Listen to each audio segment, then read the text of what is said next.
এই এপিসোডটা ওখান থেকে শুরু হয় যেখানে আগের এপিসোড শেষ হয়েছিল। জিয়ানের মেন্টিং এর দিকে তাকায় এবং ওর পিয়ানো বাজানো শুনতে থাকে। মেন্টিং মনে মনে ভাবে, এই অনুভূতিটা, সে আমার দিকে তাকিয়ে আছে, কি হয়েছে তাতে? সে তো জানেই না আমি কে। আমি তো লানের জায়গা নিয়েছি।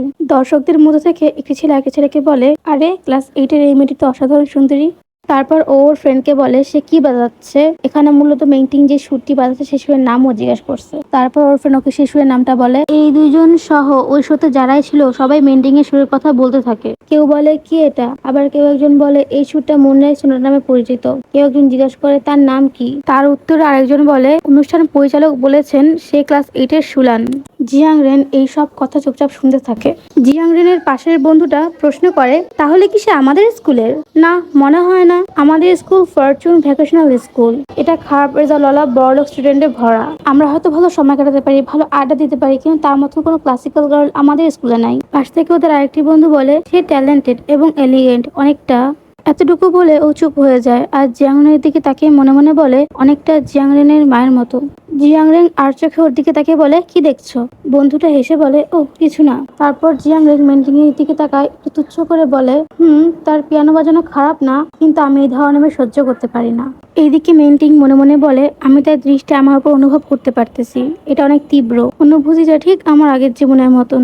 এরপর মেন্টিং এর আগের জীবনের কিছু স্মৃতির কথা ভাবে, যেখানে জিয়াংরেন মেন্টিং বলে ডাকতেছে। মেন্টিং মনে মনে বলে সে সবসময় এরকম ছিল, বদমেজাজি এবং কুসংস্কার আচ্ছন্ন।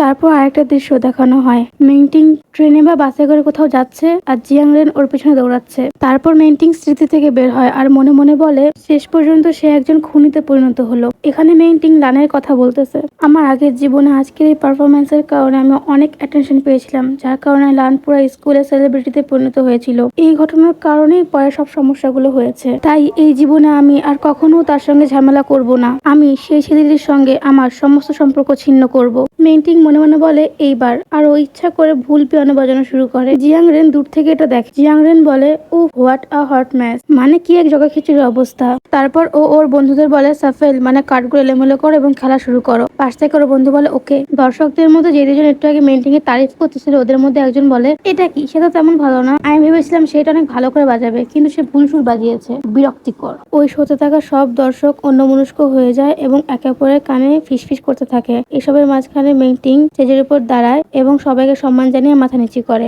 তারপর মেন্টিং ব্যাকস্টেজে চলে যায়। লানোকে দেখে জিজ্ঞেস করে, তুমি কেন ভুল সুর বাজালে? মেন্টিং কিছুই বলে না। সামনে থেকে লান বলে, কিছু মনে করো না, চলো চেঞ্জ করি। এর পরের দৃশ্যে মেন্টিং এর ড্রেসটা লান পরে আর যেতে যেতে বলে, পিছনের দরজাতে চুপি চুপি বের হতে ভুলো না। মেন্টিং পিছন থেকে লানের হাত ধরে আর ওকে জিজ্ঞেস করে, সুলান তুমি কি আমাকে ঘৃণা করো? তখন লানের মুখ এমন হয়ে যায় যেন কেউ ওর মনের কথা জেনে গেছে। তারপর ও গিরগিটির মতো রং পাল্টা একটা হাসি দিয়ে বলে, তুমি যে কি বলো, তুমি এত সুইট, তোমাকে আমি কি করে ঘৃণা করতে পারি? সুয়াং তোমাকে সহ্য করতে পারে না, আমি তোমাকে সবসময় পছন্দ করি। এটা শুনে মেন্টিং লানের হাত ছেড়ে দেয় আর মনে মনে বলে, মিথ্যুক। লান সামনে আগা যায়। মেন্টিং মনে মনে বলে, আমি আমার আগের জীবন থেকে শিখেছি লান অ্যাক্টিং করে সে আমাকে পছন্দ করে, কিন্তু মনে মনে সে আমাকে অনেক ঘৃণা করে এবং আমাকে মৃত দেখতে চায়। লান যেতে যেতে মেন্টিং কে বলে, আপু তুমি আগে বাসায় যাও, আমার অন্য কিছু কাজ আছে, আমাকে সেগুলো দেখতে হবে। মেন্টিং লানকে পিছন থেকে যেতে দেখতে থাকে আর মনে মনে বলে, আমি জানি সে জিয়াংরেনের কাছে যাওয়ার জন্য তাড়াহুড়া করছে। তারপর মেন্টিং পিছনে ফিরে হাঁটতে থাকে আর মনে মনে বলে, কিন্তু এইবার সে এই ভণ্ডকে পাত্তা দিবে না এবং আমার দিকে দ্বিতীয়বার ফিরেও দেখবে না।